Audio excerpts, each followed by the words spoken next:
What's up, fellow Pan-Africanists in the building? So guys, thank you so much for your love and support. And in today's video, I want us to listen to this video and then we come back and do a thorough analysis. So let's listen in and then we come back. Political mapping of East Africa through Kenya. The UN political mapping of Africa through Kenya. East Africa has been politically mapped out right now by UN through Kenya. This is what the mission that I was telling you all about. So I'm seeing that you people were like, what is Afrocentric? Other people are commenting. UN is not coming to Kenya on humanitarian assistance or any kind of humanitarian work. UN is using Kenya as a base, as a hub for political mapping of East African community. This is a very big thread that I'm talking about here. And some of you Kenyans are positioning yourself at economic security, which is food security. You people are not seeing this on the impact of the long-term run. That's what we are saying here.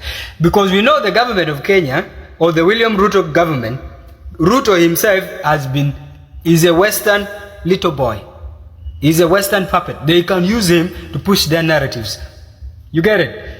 Your president is used by the Western world to push their narratives through Africa.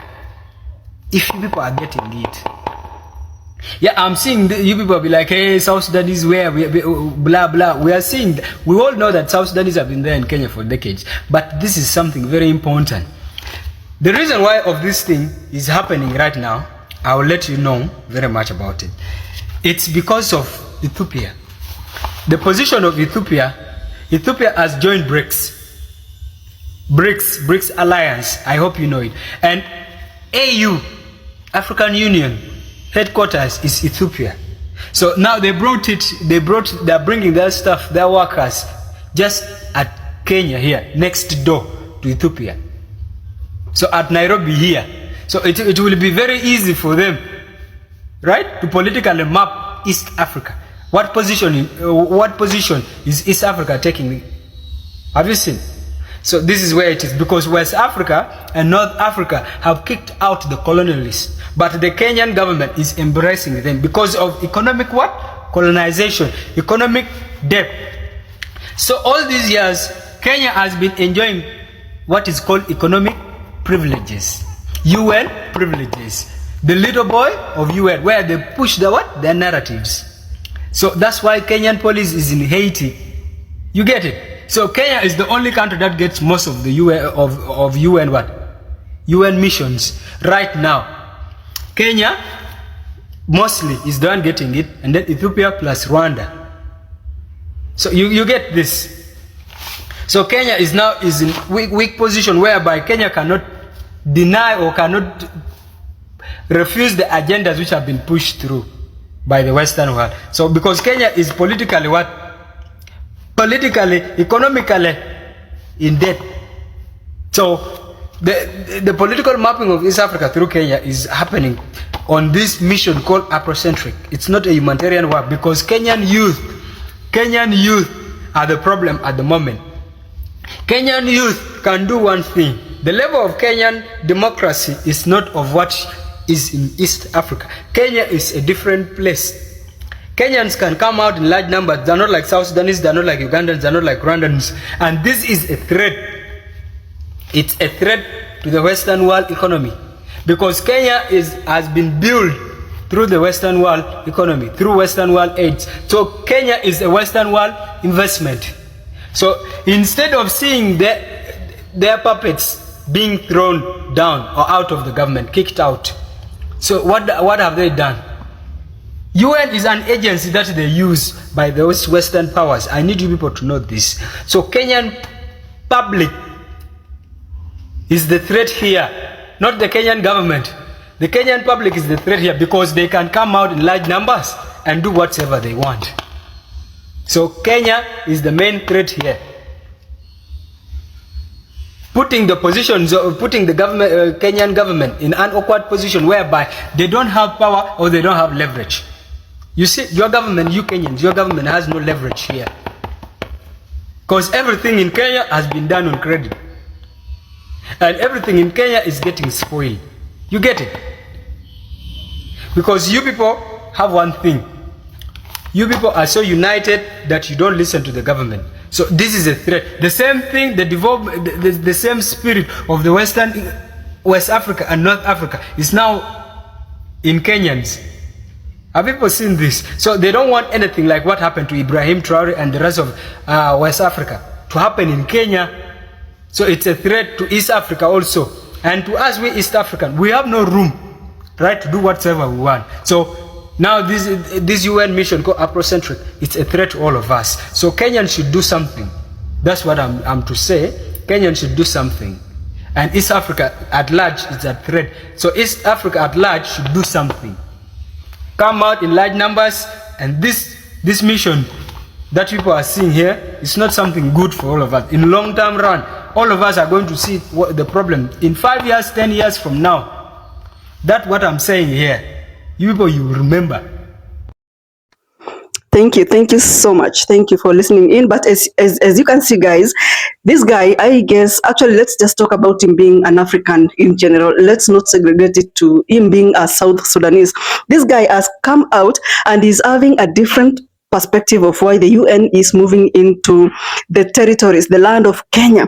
So most of us, or rather I would say, like, some people were like, it's going to really help us economically and not politically. Others had different opinions. But this guy has come out and told us that the UN has a different agenda, and that is a political agenda, not economical agenda. And that, you see, the president of Kenya is actually Western world boy, like he's a yes president. I don't know what to think about that, guys.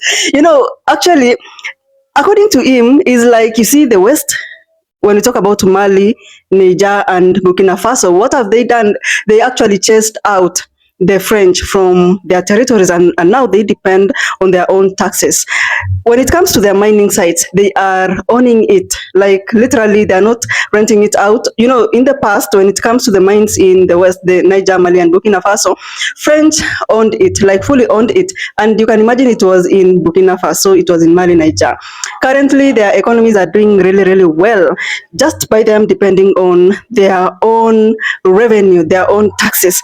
So, guys, today we are going to talk about something really, really different that this guy has come out to tell us, that, you know what, UN is here because they don't want the East Africans to be like the West, the three countries that we just spoke about.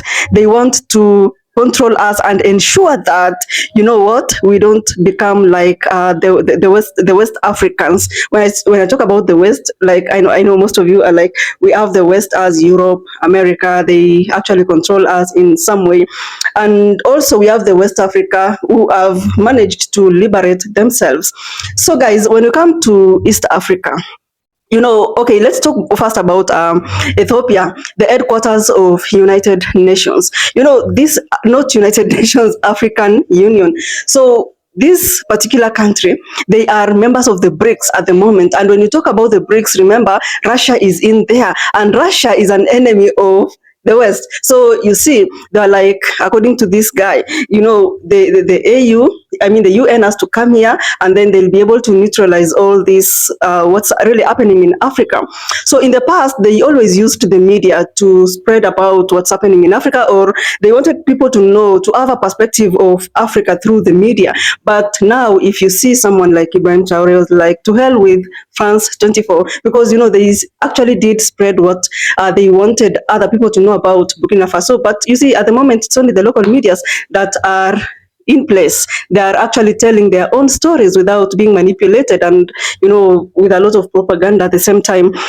So Africa, Kenya, they're like, it's a feared nation or country, because the people, the youths, I always talk about the Gen Zs, they actually, they can come in large numbers and, say like, we don't like what this and that person or this government or that government is doing. So UN moving to Kenya was actually one of the reasons. They don't want Kenyans to be liberated. And you know, Kenya running on a debt economy also, like everything is being created out of, you know, loans taken from ABCD is another major problem, because it means that no one will ever come out and say, no, we don't want this, we want that. I mean, we will be under the mercy of the Western world, you know. So I don't know what you think about this guy's message, but honestly, for me, you know, all of us, we are different in some way, and we come with different thinking, different opinions about so many things. But when you look at this guy, I think he actually comes from South Sudan. Okay, I'll actually, let's follow him and get to actually see his own perspective of African politics, world politics, because he's someone that talks so much about the politics that is happening. You know, all of us are able to actually understand. Okay, for me, for instance, me personally, when the UN announced that, you know, we are moving to Africa and our headquarters will be in Nairobi, I saw it as a positive impact kind of thing, because number one, there will be jobs, massive jobs, because, you know, remember the UN is not going to relocate all of its staff to Kenya, Africa. It's only going to relocate like a quarter.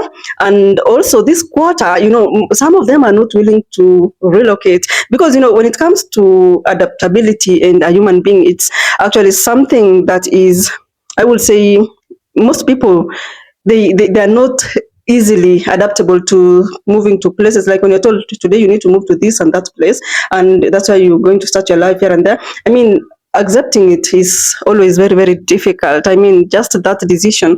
And yeah, I believe like even those quarter of the staffs that are meant to be moved to Kenya, they're not going to come, all of them. So those are spaces that will be there for probably us, you know, and it's a plus. And then again, having their offices in the capital city, Nairobi, I mean, when we talk about the surrounding area, the lands are going to go up, and, you know, it's a positive thing. It's not like it's something negative.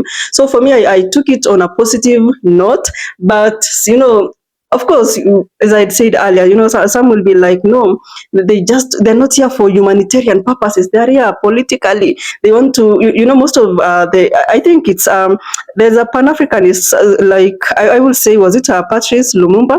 He once told us that, you know what, guys, you know, all these NGOs that are in Africa, they come here saying that you want to help you. You know, they come to our hospitals, our schools, saying that they want to help and support us. But at the end of the day, they take in data, you know, they want to find a way of how to, you know, control us. You see, when the missionaries came to Africa, you know, they actually sold us civilization, you know, that when they came in and they actually started telling us that we need to obey, you know, whatever is being said by the white person, you know, it was something like, I will say it didn't make sense. But, you know, the division that they caused in among us, I will say it has actually impacted so many things in our lives. They made us feel like, you know, we don't deserve the best, and that has really affected us for so long.